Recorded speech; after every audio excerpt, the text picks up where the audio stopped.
Hello, my name is Laura. I'm on a journey to lose 120 pounds. I'm down about 8. It's been about 3 weeks. And I like to experiment with high protein ingredients like cottage cheese, egg whites, and protein powder. So, how would you like to eat a whole basket full of cookies and get 36 grams of protein and only a few grams of carbs and fat? Because that's what I've been doing lately. So, here's how I do it. This is a protein powder called Keto Chow. It's made of milk protein, and this is their gingerbread flavor. I'm going to add 30 grams to my bowl here.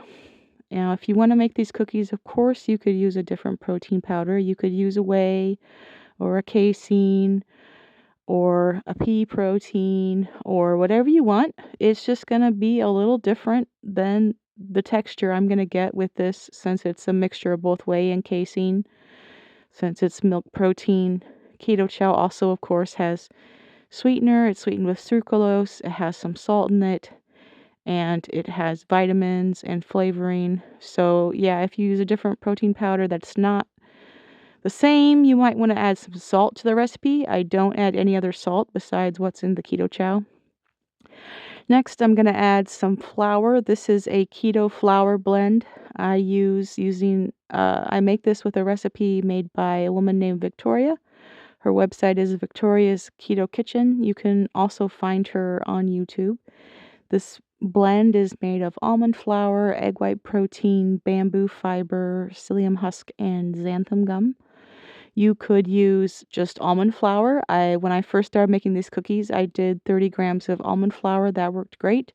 You could use another keto flour blend like the Arthur blend, or you could, heck, if you don't care about keto, you could just use 30 grams of all-purpose flour. It's only 30 grams. It's pretty low carb. Do you? Again, the texture will be a little different than what I'm getting, but it'll probably still be good. All right, and then we've got a 1/4 teaspoon of baking powder. And I'm going to add, what's next? Oh, I think I add the Truvia next. So there is sucralose in the Keto Chow, but when I do keto baking, I like to do a bunch of different sweeteners that taste the closest to real sugar for me. So this is 3 packets of Truvia. It's stevia and erythritol, and each packet equals about 2 teaspoons equivalent of sugar. Then gingerbread spice mix. I'm going to add 1.5 teaspoons. I just Googled it. I just found a gingerbread spice mix and made it up. I think it's cinnamon, ginger, nutmeg, and clove. Might be some other stuff in there. I don't remember, but it's really good. So, of course, you could do different spices. You can do what you want, but this is my gingerbread recipe. All right, next, 1.5 teaspoons of allulose. Allulose tastes very similar to sugar, and it will help you get some browning in your keto baking or your low-carb baking, since most non-nutritive sweeteners don't brown. And then I'm adding 1.5 teaspoons of inulin. This is slightly sweet. It's fiber, and it's a prebiotic. It's good for your gut. Your gut will love you for having some inulin every day. Plus, your gut will love all the polyphenols in those spices. So, yep, just gonna mix that up a little bit. Don't have to be too crazy. Just want to make sure that it's all intermingled, because once we mix the wet and the dry together, it's a pretty stiff dough. So, just want to make sure it all mixes together. All right. So the wet ingredients. First one is boxed egg whites. I'm going to add 45 grams. In my first experiments, I tried different amounts of egg whites. 30 grams, the dough was just a little, really stiff, really difficult to work with. And 60 grams, it was way too sticky. And that was also difficult to work with. So 45, happy medium. I got 46 there, but not a big deal. You can be a gram or 2 off. And this is blended cottage cheese. I'm adding 60 grams to the bowl. I use Good Culture, low fat, 2%. I get it at Costco. I use an immersion blender to blend it in the container, and then I switch it to these smaller containers, and I put a couple in the freezer and keep one in the fridge, because Good Culture is fermented. so it will go bad if you leave it in the fridge too long. And I'm only using, like 60 grams a day usually for these kinds of recipes. So I don't want any of it to go bad. And yes, you can freeze cottage cheese, take it out of the freezer, and it's just fine. Then I'm adding vanilla. In baked products, there's really no difference in flavor between imitation vanilla and real vanilla extract. So I'm just saving a few pennies by using imitation vanilla here, but you can do what you like. You can even skip the vanilla because all those gingerbread spices are going to be pretty strong. And this is optional, but it is highly recommended. I'm adding 2 grams of blackstrap molasses. Blackstrap molasses is the last pressing of the sugar cane to get like the last dregs of like the bitterness out. It is an extremely intense molasses flavor, and so a little bit goes a long way. 2 grams of blackstrap molasses is it's like 1 carb, and it really adds a great brown sugar flavor to these gingerbread cookies. I got that on Amazon. It's a brand called Better Than Honey, and I picked it because of the flip top. I've gotten blackstrap molasses in the past that was in a jar, more like a kind of a peanut butter situation, and it was really difficult to use small quantities, like it dripped down the side and it got really sticky. So yeah, the flip top is great. It really helps with keeping the mess down. And I really don't like to do too many dishes, so I've also made these cookies in one bowl, just to have one fewer bowl. But yeah, I think I like mixing the wet and dry separately. I think it makes it just a little bit easier to make sure all of the ingredients are evenly distributed. So I'm using a very stiff silicone spatula here and really kind of pressing the ingredients together against the sides of the bowl and the bottom of the bowl. It doesn't take that long, but it is, it takes a little bit of forearm strength to get it all incorporated.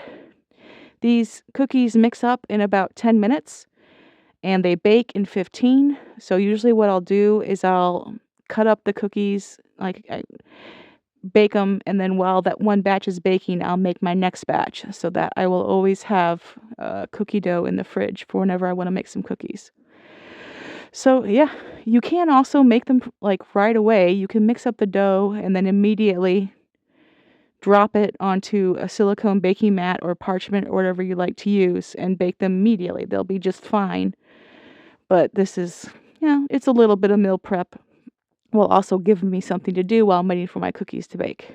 So I'm going to roll the dough into a log inside this wax paper and put it in the fridge. And I wet my hand a little bit to deal with this very sticky dough, and that does help to handle it. In the past, I have gotten my fingies just absolutely coated with this stuff. And I mean, it is fun to lick off, like, don't get me wrong. And it's perfectly safe. The eggs are pasteurized. All of the ingredients are cooked, essentially, before you make them into this dough. But, less washing. Less washing. The less cleanup, the better. That's my philosophy, or one of my philosophies of cooking and baking. So, yep. Rolling that up like a piece of taffy. I'm going to tuck in the ends and put that in the fridge. And then coming up next, I've got some footage of turning that log into cookies. So let's see. Yep. All right. So how I like to do it, I like to do 6 pieces. I will cut the log in half first because that's pretty easy to eyeball. And then each half into thirds because that's also pretty easy to eyeball. That I don't have to weigh out the cookies because I'm going to eat them all anyway. I eat the whole recipe. This is a meal. There's no need to, make sure that they're all perfect for my calorie counter. I can just eat them all. So here's a little glass container with a piece of parchment paper, and I'm squishing them out because these really will not spread in the oven. They will stay basically in whatever shape you make them. So yeah, pressing them out. They will peel off silicone. I haven't tried this with parchment paper, but can reposition them if you get them a little too close. And yeah, 15 minutes at 350 degrees Fahrenheit. And here's the macros. That's 36.5 grams of protein, almost 37, 5.5 grams of carbs, and a little over 7 grams of fat. So here is my basket of gingerbread cookies. Right out of the oven, they'll be a little puffed up from the baking powder, but they quickly deflate. And some of them are a little thicker just because I didn't press them out as much with the cup. Some of them are a little thinner, but they're kind of, they're not they're not crispy, they're not hard like some cookies, and they're also not really soft and chewy. These, remember, these are not made with flour and sugar. They are made with cottage cheese, egg whites, and protein powder. So they are, and gluten-free flour. They are soft. They are kind of bready. They have a bit of a chew. They do not taste like store-bought cookies or home, like any sugar, flour, butter cookies you would make. But they do taste good. All the spices give a great deal of flavor. And yeah, I could eat a batch of these every day.